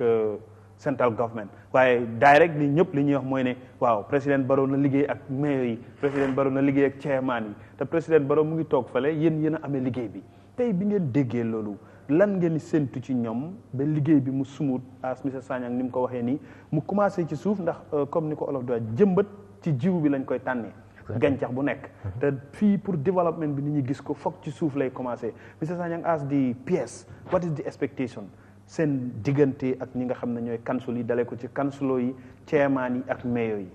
waaw foofu laa doon commencé comme ça ñoom seen structure ñoom seen bopp councilor bu nekk sa structure da nga ko war a set up defar ko ak tamit yow da nga war a dem si sa acte bi di acte bu establish council si boppam ak bu nga xam ne moo wax ne council dafa war a exist nga dem si acte boobu noonu yow sa rôle nga mun a xam ko council is a parliament parliament la comme sa national assembly dañoo toog so sa responsibility doo wax ne council dafa am doole torop councilors yi seen council dafa am doole waaye nekkul ne ama dañoo am an issue ñu toog rek ñu change the law non ñu wax CEO defar ko déedéet councilors yi dañu war a am first their structures in place day am si VDC nga am sa ward committee boobu bi sa bojam waxoon na fii da nga war a am sa sub committee at ward level nga am sa procurement committee nga am sa contract committee nga am sa finance committee yooyu compte committee yëpp councilor bu nekk war na ko taana si sa VDC sa ward committee bi parce que su area council bi jox la project ñu ne ward bi moo war a def project bi jarul ama CEO di dem si lépp loolu councilor accountant dañoo def project boobu noonu is 2 million ñu def ko si project bi so léegi Mr Bojang bu nekk councilor moo nekk chairman to the council the ward committee léegi bu ngeen wax procurement committee léegi dañu war a jënd bagage nangam yéena war a dem pour ñoom ñu xam at the community level what procedures are taken pour nga def a proper procurement without wasting comparative value for money comes in then nga am contract committee ñu toog ñu ne Mr Sagnang apply na Mr Sané apply na Mr Touré apply na project boobu dañ ko apply naka la ñoo taanee si ñoom ñetta kan moo war a nekk aw contractor the contract committee dina def loolu so da nga gis ne da nga build capacity at that level ñoom danañ xam naka la ñoo implement a project within their ward at each village su rombee foofu su ñëwee ba to council level that's where you have a bigger council body bu nga xam ne you have the contract committee you have establishment committee you have finance committee all these subcommittees agricultural committee educational committee all those subcommittees councilors yi ñoo nekk si committee boobu headed by the mayor or the chairperson so su ko defee anything education related project dañ ko yóbbu tan education committee ñu seet suñ ko vetee ba pare ñu ñëw report to the council ne lii ak lii lañ gis foofu te gis nañ ne dafa am advantage gis nañ ne amul advantage ñoom ñu advise council ne council dem pour yokka seen xalaat dem implement waaye council beneen liggéey bu council am bu nga xam ne council yu bari dañ dee fail si loolu mooy ne council dañoo mën a gis ne ñun dañ waaw ne danañ def borehole let's say Gunjur waaye balaa ñu def borehole bi water resources ñëw def borehole Gunjur soo ñu gis ne léegi borehole boobu noonu duñ ko mën a def waaye léegi soxla nañ pour def garden pour ñu fence ko Sifo waaye projet bi duñ ko mën a yóbbu rek def yóbbu ko Sifo foo ñu dem through a process ñu wax ne léegi borehole money bi léegi boobu la ñu dem garden projet Sifo so that process bu nga xam ne council bi def ko dee def si biir internal funding pour ñu move fund from one person to another ak tamit su CEO ñëwee mu ne leen waaw léegi dañ bëgg a def yoon bi dafa dog si nawet bi emergency problème la kan bi it was not in the project defuñ ko si budget waaye yoon bi ndox bi dafa ñëw di si ndox bi dafa bari ba dog ko nit yi mënuñ la dem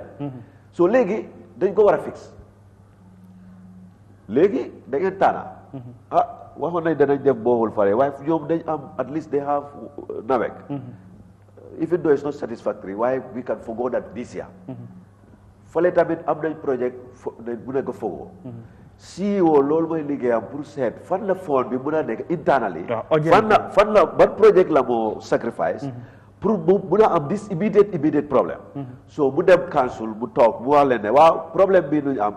danañ mun a am funding A B C D pour ñu boole ko ñu mun a solve this problem council bi d'accord si loolu ñu gis ne daal Mr Bojang bu nga xam ne dafa issue woon borehole on na dem baat si nitam ñu ne def si bi diggante Berending ak Karton dañu amoon problème bu ma rek waaye léegi suñ borehole bi dañu ko transfer next year waaye foog ñu fix problème na community bi aware ne seen project bi ñu proposé te Mr Bojang def na lu nekk ba mu nekk si budget bi waaye du mën a nekk this year because of emergency su ko defee Mr Bojang tamit nitam duñ gis ne moom bu ngi promise du ko deliver. jërëjëf Mr Bojang dama lay bàyyi gars yi mu ne waxtu bi daanaka jeex na ndax li ma bëggoon ñu waxtaanee dafa bëri land issue dañ ci war a waxtaan council yi ñu ngi waxtaan. waaw léegi yaa ngi jël temps bi. waaw loolu laa leen non loolu laa leen non dama bëggoon Mr Honorable mu téye ko land issue dañ ci war a waxtaan religious issue dañ ci war a waxtaan waaye tey yëfi council yi moo nekk the main topic of discussion. ma bàyyi la nga ñëw ci li nga bëggoon ci yëfi land. yes comme li ñu waxee. local natural resource committee ay yooyu noonu. waaye soo ñëwee si funding local resource mobilization. dafa important torop. and danaa wax fii because at least nu mu bon ministre bi baa ngi fii. you see sustainability experts dañ soxla si council bi. because a lot of the things as a Six Sigma expert su ma xoolee council yi lu ñooy def I will tell you a lot of it is waste because in the next 10-15 years we have to see how we go about or go around those issues and redo them and that is part of Team Woods it's wrong so ci leeral waaw si leeral comme yaa ngi def project bi tey project bi most of the times evaluate loo ko xam ne what would be the effect in next 20-50 years project bu ma def tey njeextal bi ndax tey la mooy mun a solve issue bi nit ñi ndax dafa am lifespan bu nga xam ne ba 50 years nit ñi dañ si mun a njëriñoo waaw so nekkul project rek wax naa la ko si mbalit project bi man I am more interested in who wins and who doesn't win when I come to this platform I see this country you see trucks congestion is an issue in this country if you are ordering 50 more trucks additional to what you have trucks that should for example take 2-3 trips a day they will now take only one because of the congestion so that project then I hold what can you do to make sure the issue of congestion would not downplay your efforts or whatever again the other thing mooy li ma bëgg a lifin mooy the councils and all their authorities beginning from the village level comme ni mu ko waxee nekkul doxee noonu de but they should work on that te su ñuy complain si nguur def leen seen liggéey waaye nag ñooñu tamit wax nañ def seen liggéey because you cannot be talking about certain things and you are leaving these things as important as they are there are committees there are structures that are not in place because of money now local resource mobilization aduna bi suñ bëggee dem Africa, that's what we should look at. How do we revenue generate to make so locally lu ñu bëgg a def mun nañ ko def. yàlla jowtu benn dëkk te jowu ko lu ko mun a yóbbu amut. ni ñaa koy def. So this is it. People need to be innovative. People need to be creative. To make so, for example, chairman, I'll tell all my businesses, bring up all these things, yes, but you know what? Even at the village level, we want you to initiate a yearly, something. So the 10,000 nasa, come from that, job low. Well, you amco, local government support. So we tell, okay, any community that is able to come up with this percentage, we are ready to give you this percentage. Exactly.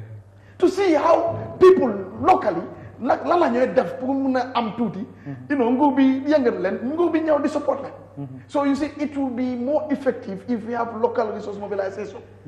So that is important, and capacity is something. Comme ni ma ko waye, capacities of these local authorities must be built. Foog ñu defar leen. waaw yi fi laan yàgg nga di ko wax. Laan ma ngeen ñëw. waaw bëgg naa nga wax ci waaw. Like look at Fonyi, what is happening. I always tell them. Any opportunity I have, I tell them. We have a looming crisis. Fonyi, Kombo first na. We are lucky. We are at the center of this country. Ndax Kombo fees na because man dama génn barki dem boori Sanyang boori Gunjur. non Allah baa ngi ci fees del. waaw man sa ku la ko dama laal ko nga seet. non loolu laa la wax. loolu mooy problème bi. foo gis belongs to somebody. maam fees bi même fooñu bu ma wax ni sax. fooñu bu ma wax ni foo gis belongs to somebody. waaye all lands belong to government dem. loolu dafa depend. xam nga loolu that is what we call naka lañ ko waxee nag. state owned lands ak community owned lands yi tamit. loolu dafa integrate even in the law of the country. dafa integrate to a point boo xam ne pour xaaj leen. dafa naxari ak yeneen spots. xanaa suñ taxawee as the ministry or the minister declare fii ne and gazette ne fii is a state land noonu la ñoo mën a demee ba jeexal ko. kon ma ngi propose sax ne moom government should come up with a policy or regulation bu ñoo declare the whole country as a state land dañu manage ko judiciously. because land mooy loo xam ne. is this what is expected from government? non. loolu tamit leneen la moo doon. waay honorable loolu lañ expect bi ko li xew mooy doomu réew bu nekk war naa am dëkkuwaay te tey boo xoolee réew mi fi mu toll land problème yi booda bi daanaka issue la ci diggante dëkk ak dëkk rayante ngi ciy am xeexang ciy am ci diggante dëkk bi ñu ne ñëw moom fii ñii ñu ne ñëw moom fii comme Bojang ni mu ko waxee léegi la loolu yëpp am. waaw nit ñi dëkkoon nañ amun dis border problème. léegi la loolu yëpp am ndik lan xaw ma nit ñi dañ valuer land ak nuñ koo jëlee. understand nga and musuta am fu ñu taxawee ne fii mooy border fii ak fële. pour démarquer ko musuta am. xalaat rek la woon garab bu rëy boobu noonu. pax bi fa nekkoon. ndox bi mu jaalee fii nii gas fii. foofu mooy suñu boundaries yi. wala goral fii ba si et boobu noonu nga em fa yooyu ñoo nekkoon di border. imaginary léegi ni ñu bugg a koo def a permanent one. loolu is not going to be a simple thing. but dafaa jël time pour ñu mën koo establish. but it's a big issue. waaw but ñu ci ko am we are on it very fast. because very hard. soo fàttalikoo di late vice président mu ngi ko doon wax sax mu ne yëfi land war naa dem ba sax nguur gi jël ci embargo. because tey comme moom embargo bu moo wax at that time ci yëf real estate si. exactly su loolu la moo wax. but yow Gambien nga kii Gambien la. ñu ngi yëngatu foofu noonu very well. waxal nañu indi régulation boo xam ne mun nañ leen a control. manage xam nga loolu laa la wax ne coordinate them in a systematic way. boo xam ne du xañ o du jaaxa yeneen système si. loolu mun nañ koo def o war lañ koo def. but ne stop leen completely. loolu leneen la moo dekk in the country. because loolu is a very lucrative and pour ñu bëri. dëggantaan am na ñu bëri ñu am ci loolu la ñuy dund tey. du loolu sax si ñooñu lañ mënee am kër sax. suñ fekkee ne ñi ngay jaay. am na ñoo xam ne du musa am kër su fekkee ne loolu tamit amut. so yooyu moom they are very significant and yoo xam ne mun nañ war nañ cee bàyyi xel. but balaa maa fàtte bàyyi ma dem ci gannaaw tuuti. ci Bojang lu mu wax ci mbiri projects. gis nga su ñoo xalaat projects at councils at government level. war nañ ci sóoraale a sustainability mechanism. mooy luy mujj. man du ma mën a ñëw fii nii defal leen fii football field. bu rafet. laneen mun a def football field boobu noonu sustain boppam develop boppam ba mun a juraat beneen football stadium loolu dañ ko war di xalaat trop. naka lañ ko mën a maintainer naka lañ ko mën a repair all any given time buñ ko soxlee. loolu dañ ci war a bàyyi suñu xel. but ñu defar football field rek fu ñu ko defaree rek foofu la jeexee rek we thinking of something else. no sustainability mechanism. no management proper management system. yooyu yëpp moom dafaa yaaxa the revenue state of any country. and any municipality or council that's the foofu lañ dee yaaxee mbir. but lu mu wax nii we should have it fu nekk la across the board dañu war a am every project naka lañ ko mën a soutenir naka lañ ko mën a maintenir pour askan si mun seen njëriñoo même génération soo xam ne juróom-guñ sax laan moom di clear cut mooy laan du dee yokku doo mus a xam doo mus a dégga dañoo njënte laan fii la increase fii la yokkee du mus a am yàlla moom doos one thing boo xam ne daf ko defar rek am fa waaw du ko mus a yokk fi mu nekk rek waaw du ko mus a yokka nit ñaa yokk di dem population mu ngay jënaa yokka géej bi mu ngay jënaa lekka suuf si mu ngay jënaa wàññeeku ak so many things yoo xam ne ñu ngi si xëj so ñun as Gambians ñu si war a bàyyi xel ba pare dañu war a am tool dañu war géej war fa war a am boppam dañu war a am fu ñoo def industries dañu war a am suñ dëkkikaay dañu war a am parks dañu war a am hospital dañu war a am football dañu war a am everything suñ xalaatee yooyu yëpp lu maa wax nii fan lañ mën a xëj in this country bàmmeel rek ñun bàmmeel ñu mujjee bàmmeel problème la ci réew mi du am solo fu jaakay ak cooji si mën a nekk dañ ci mën a sóoraale lu bëri ci mbiri suuf but loolu mooy problème nag nii dañ jaay in some places dañ jaay ba jaay bàmmeel am na ñoo xam ne jaay nañ yëpp jaaka sax mënuñ koo am ñu come back fall back to the ministry dañ soxla suuf fu ñu mën a suul suñ niir dañ soxla suuf fu ñu mën a sampa suñ jaaka waaw comme kii bi leen dal rek ci Bakoteh tey ñu ne ñu ngi ko bëgg a toxal waaye ba tey nguur mënuñ leen a jox place ak yu jëm ci lan la noonu Bakoteh doom side bi dégg nañ mais yow di wax ne ñoom def nañ jéego yu nekk pour toxal ko waxtaanoon nañ ci ab Brikama area council ak yeneen council si pour ñu toxal ko yóbbu ko I think there was a place buñ waxoon ñoom nguur gi ñu ngi ci doon liggéey monsieur Sagnang boo ci mën a leeral yi fi garage tam ci biir réew mi drive ay joytu nañ ko ba sonn ñoom council si dañ ci dafa bëri yërmande because Gambia dañoo defar garage mu dañoo bane dem si garage bi sax dañoo defar marché gars yi duñ dugg si marché bi dañoo dem ci yoon bi toog si kaw yoon bi di jaay waaw dañoo defar may nit ñi dañoo defar seen bitik fii ñu def perron bi yokkaat defe fu ñoo jéene teg seen bagage yi ci benn bitik mel nga am sa bitik fii mu am perron nga jéene sa bagage yi foofu noonu bitik perron boobu tamit am beneen perron foo xam ne foofu la ñoo teg bagage yi ba si kaw yoon bi loolu est-ce que loolu yëpp du nguur tam moo ci war a jël non gis nga population bi public bi dafa war a xam seen responsabilité waaw nguur dafa am responsabilité dama waxtaan ak yow bi si set setal bi nga wax lu mel noonu mën a sànn ne nguur réew mi ku ci nekk da am na lu la war absolument waaye tey li ñu war nag comme ni ñaa ngi xëtt sarta yi ndax yéen tam suñ bañee si loolu ñëw rek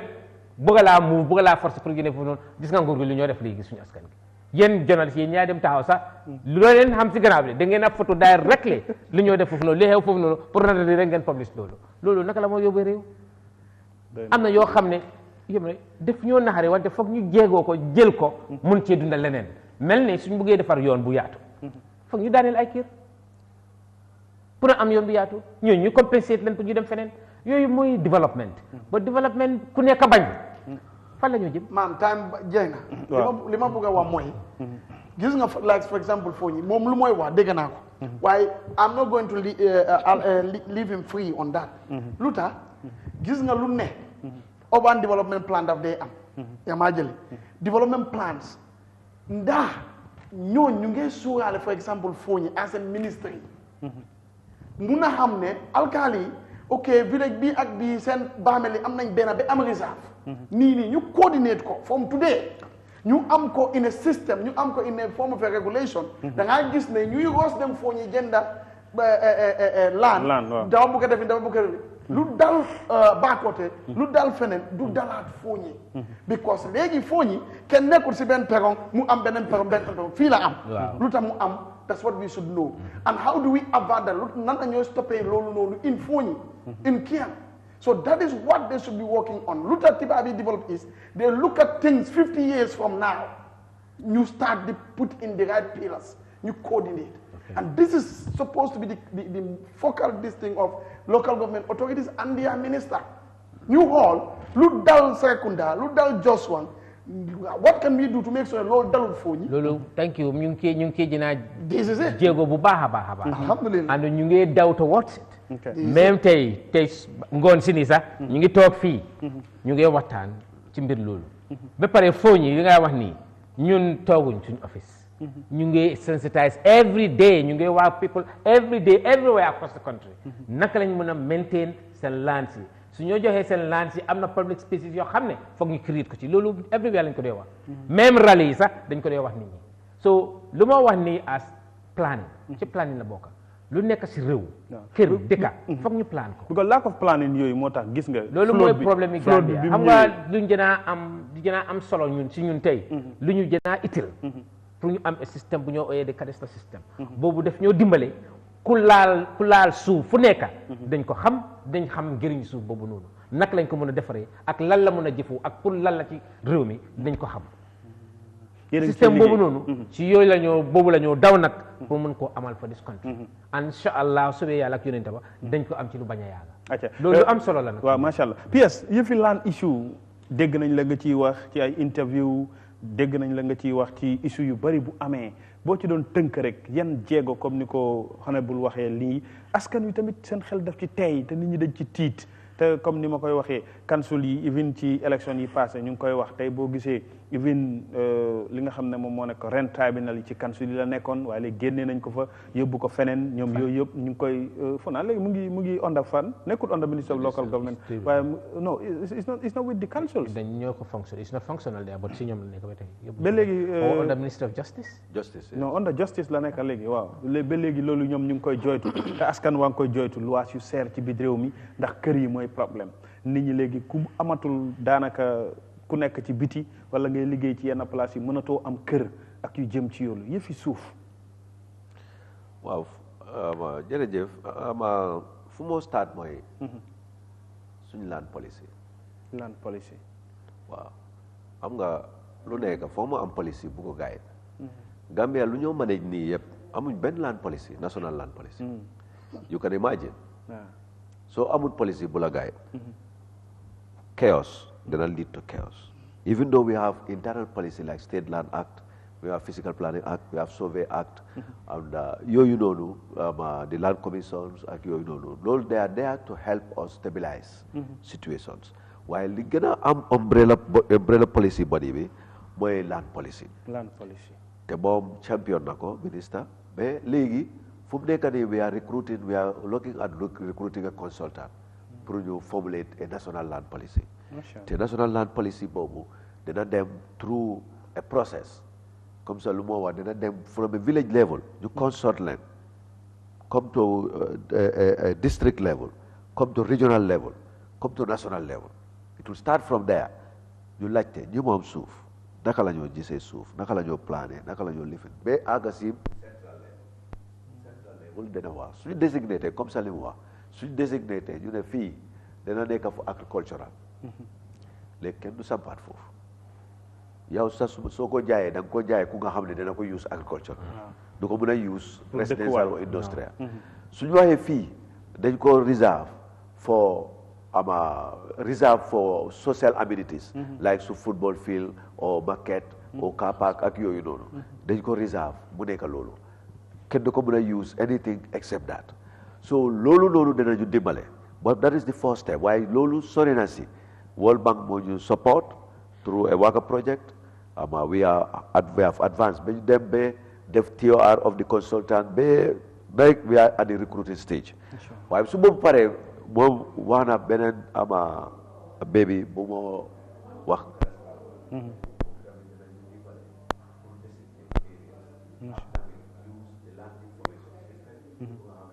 toge kula buga jaay place basse mun nga xam place boobu that is within the agricultural area or residential yow la nga ko bëgg a use kanaa ko moomoon naka la ko amoon place bi naka la wala lan mooy value bi dana def because bu njëkk physical planning la gars yi di use xool location ba ak yooyu waaye da ngeen ko bëgg a digitalize mu gën a nekk loolu yëpp fii nii xam nga tey dañ soona pour ñëw fii yow sax yaa ma ko waxoon ci bunte bi mais bi suñu amee nag système bi fii dafaa yomb pour xam duñ laajte kenn sax allocation rek ngay jël waaw location bi soo amee location bi sa système rek mën nga jël sa coordinate fii rek benn problème nga dugal ko sa machine bi rek mu ngi street bu nekk yoon bu nekk dina am tur bunta bu nekk dina am number kër gu nekk dina am description ba pare boobu dafa war a contain kër bu nekk li ngay wax evaluation bi kër gu nekk dina am value in the system néeg bi nga sampa moom dina am in the system soo ko bañee renew soo bañee fii sa lempo bi dañ xam ne sa driver's license doo ko am ak sa lifin so système boobu la ñoo xalaat ñun ba pare mun nañ koo am and definitely nañ ko am insha allah nañ ko am in this country that is just fine to hear masha allah waaw waaw implementation gars yi dañoo ne politicien ngeen waaw no ñun politician yes we are politician nag but lii is not a political time lii is development time 100% politics jeex na in this country suñ président bi wax na ko and he means it there is no more politics in this country up to 2026 it's clear so lu ñoo defaat nañ ñëpp booloo nekk benn focus on development duñ bëgg a achieve as a country suñ bàyyee coow yi wax yi WhatsApp yi nii ak Facebook yi nii and concentrate on development this country is too small to develop. Of course and li ngeen def tey nii dina bokk ci buntu yi mën a tax nit ñi gëm development bi mooy access to public bi because nit ñi tam loolu la ñuy wax ne du ñuy déggee ci yéen te day baax tamit. yéen dégg yéen ñaar ñu dee daw because suñ waxee façon wax yu set fii nii rek ngeen bañ ñu doo leen mun a doo leen xam nga media luñ dégg naa bëgg a mooy wax yu naqari nit ñi wax yu merloo nit ñi loo xam ne kii dee na fale kii fale lañ ko gaañu ministre bi dóor lañ ko fale façon yi ñoo dee nekkal def media fi li nga def nii tey lii mooy media lii moo dina am solo ñun nag suñ bunta bi is open 24/7 sa boo ñu soxlee rek just call us démb laa la communiqué nga facilité lii loolu moom dinaa la ci congratulate maa ngi lay sant di la gërëm jaajëfal la ci teewaay bi ak waxtaan bu am solo bi defe naa ne réew mi ñoo ci jëriñoo ñi sant tam PS te dinañ continuer di ko defee nii ngir ñi waxtaanee réew mi ak tolluwaayam ci lépp lu jëm ci li nga xam ne lu yitteel askan wi la bala ngaa tiisal li fi foog ma wax suma kaddu kilifa bi de mooy His Excellency wax na ne politics jeex na let everybody come together ñu liggéey suñu réew moom his doors are open to everybody congratulate na ku nekk ku win in his party or the opposition it is not mentioned in specifics mu ne ku win rek congratulate na in the elections léegi nañ ñëpp come together ñu focus on development. te yow tam as the minister of local government pare nga pour liggéey ak all these new councils ak government mayor and chairman. That's the reason president bi appoint ma inima as the minister. Masha Allah loolu mooy reason am bi jërëjëf to work with everybody. alhamdulillah thank you loolu am na solo ñu sant leen gërëm leen jaajëfal ñëpp ñu toppoon jotaay ji jaajëfal suñuy gan yéen ñi ñu toppoon di topp jotaay ji gis ngeen tey lii moo nekkoon suñu jotaay ba benn ayubés ci biir jotaay lii di suñu réew jox leen dig daje beneen àllarba jërë ngeen jëf